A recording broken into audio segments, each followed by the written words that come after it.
Maybe you are looking for a game that will take you a long time to play. I'm talking about games that will take you 100 hours or more to complete. Today we have 10 games that will definitely take you a lot of time. If you're a fan of going platinum, or you're just interested in learning as much as you can about the game and going all the way through it, today's single-player games will keep you busy for a long time. I promise you that. Starting in 10th place is Mount & Blade 2, Bannerlord. There are two series of games that were played by almost everyone in my neighborhood. Regardless of age, it was Corsairs and Mount & Blade. Corsairs remained in pleasant childhood memories, but Mount & Blade, with the release of the new part, is experiencing a second youth. Mount & Blade is not like the other games. It is a hybrid of genres, which included several genres at once. First of all, the action slasher with 4 directional strikes reminds me of For Honor. Also, a battle management simulator like Total War, a world simulation and with a turn-based move system. It's all seamlessly woven together and is interesting to play. The game can be completed in 60 hours on average, depending on how you play. That's just the main plot, but here's all the other activities you'll be doing that can take up a ton of your time, meaning that you'll spend a lot of time strategizing and planning your battles, and then more time implementing. And it's not a given that you'll win a protracted battle, but there's a bunch of other things besides that. You're going to have to simply live in this world. You will have to be responsible for gathering your army, understand politics, produce weapons, understand trade and economics, and convince people to fight on your side. You'll be able to keep yourself busy for hours before moving on to multiplayer, or mods, or whatever else the developers keep adding to the game. These games make you think and put a good strain on your meanderings. It's a medieval sandbox-style game, but that's rare in this day and age. Once you get into this game and understand what it's all about, it can easily become addictive, so be careful with it.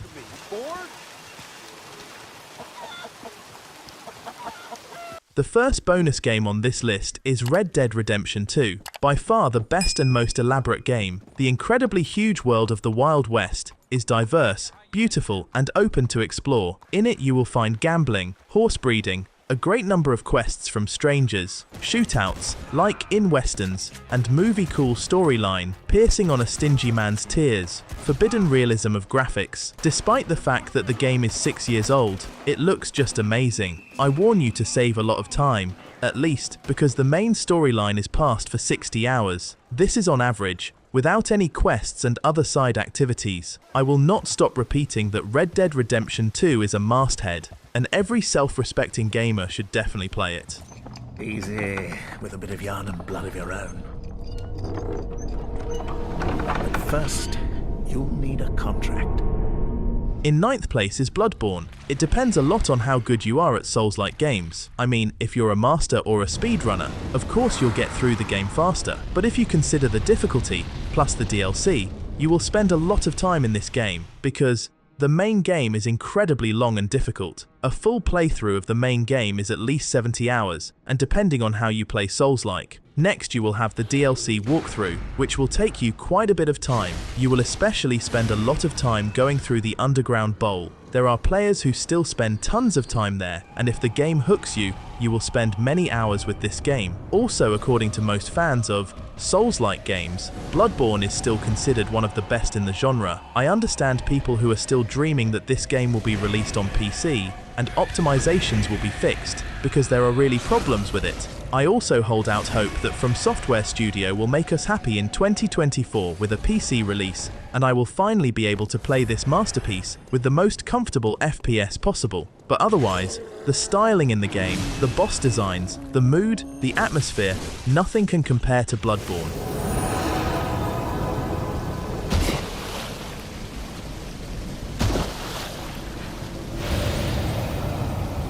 If you've ever talked to a Dragon's Dogma fan, you probably already know what this is all about. Every person who plays Dragon's Dogma raves about this game, and thinks about this game all the time. And you know, there's a reason for that. Let the game is old, but it's still no less interesting, which is worth the time spent. You can expect a mixture of Dark Souls and Skyrim with unique mechanics, open world, very sneaky enemies, interesting boss fights. I advise you to spend time in the game, and I think you will like it. This is a terrific world in which you can get lost for a very long time. If you are a fan of fantasy role-playing games, or even if you are not really into fantasy role-playing games, you should play it, especially because it's a Capcom edition and it's a bit of an unconventional fantasy RPG. Yes, there are knights, dragons, wizards, everything in the fantasy canon, but there's a touch of Capcom and more Japanese influence. It's just an incredible gaming experience. Capcom fantasy is something out of the ordinary, believe me.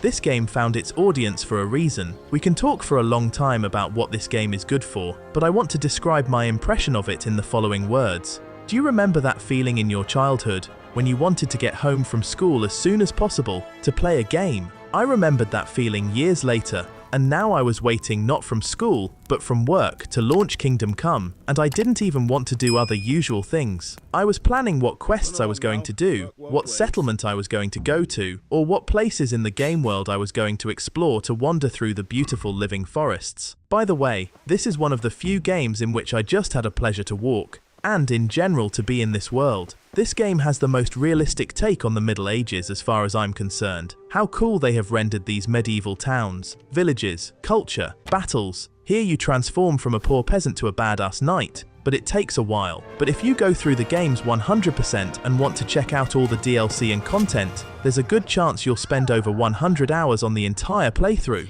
I mean, when you get distracted from the main quest and do side quests. The main quest keeps you busy for a long time, but when you add all this extra content on top, it can lead to a significant increase in playtime. The game has gotten a lot of positive feedback from the community over the years.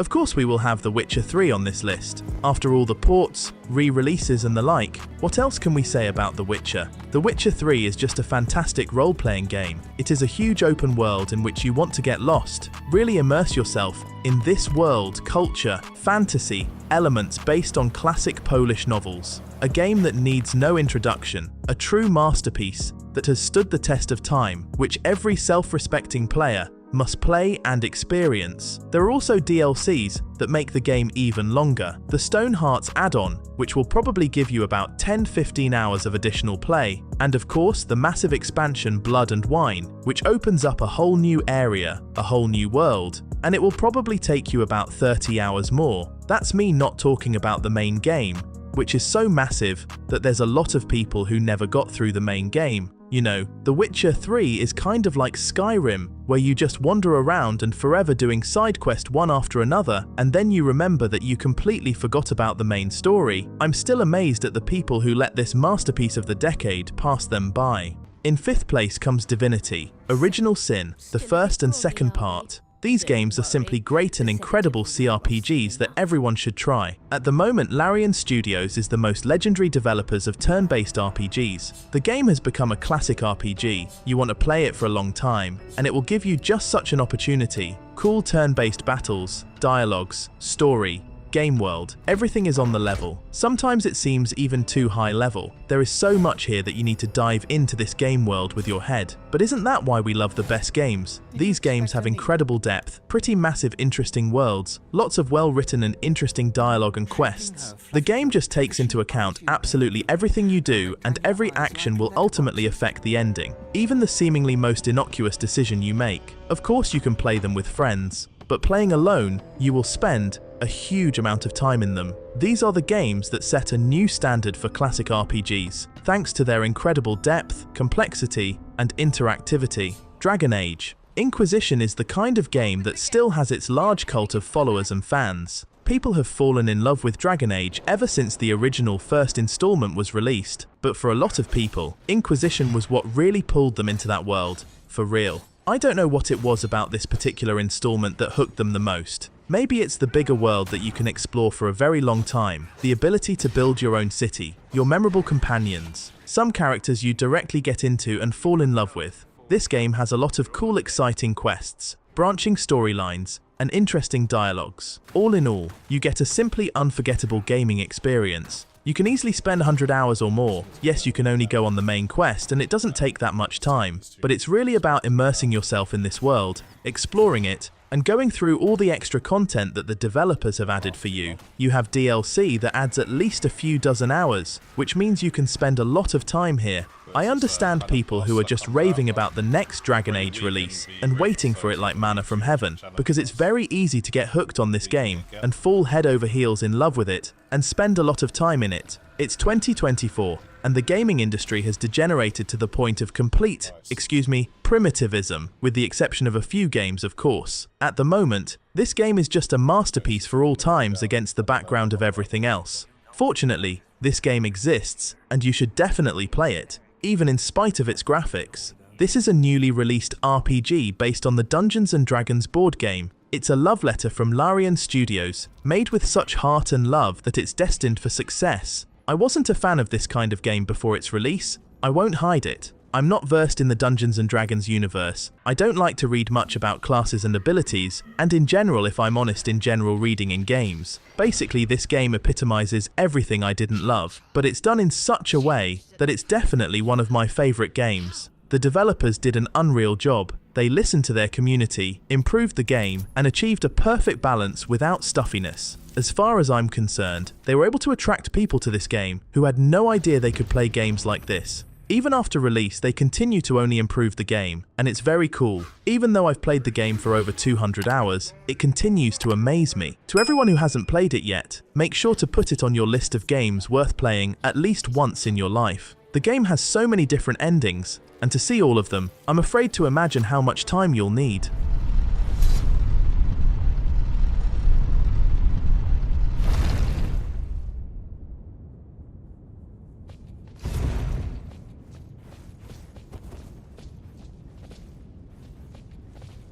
Elden Ring is the pinnacle of the evolution of Dark Souls' core ideas. It's bigger, deeper, and more diverse than any previous From Software work, but despite the incredible scale, it has not lost its signature handwriting of the masters of the genre. Among the advantages are an interesting open world, great design, quality level design, a lot of colorful situations, and a deep role-playing system. The game takes a long time to get through, whether you're just trying to get through the main story or get distracted by side stuff. The hostile world here is an unplowed field to explore, no markers for you, no hackneyed clues, and no driving by the pen. Just you and this mysterious and dangerous world. Passing the story, along with exploring caves and other secluded places, will take you at least 100 hours. The gameplay of Elden Ring is a good compilation of all the previous Miyazaki's creations. It's a kind of hodgepodge, but now in the open world. A lot of bosses of different complexity, beautiful locations, rare clothes, unique weapons, ashes, and of course the trademark jagged narration. Unless you live somewhere in the backwaters of civilization, you've probably already heard about this game, and I'm not even talking about the planned DLC. We don't know when exactly it will come out, but chances are the expansion will add even more hours of gameplay, add a new location, new bosses, and more blazing fifth points. But that's why we love Souls-like, so yes, we wait for the DLC.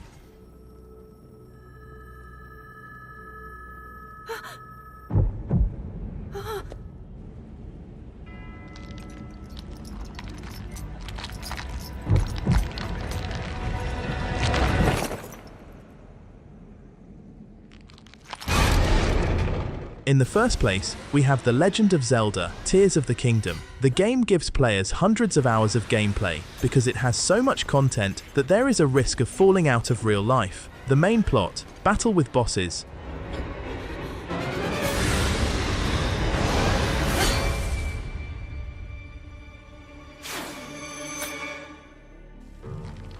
Link! Was that the sword that seals the darkness?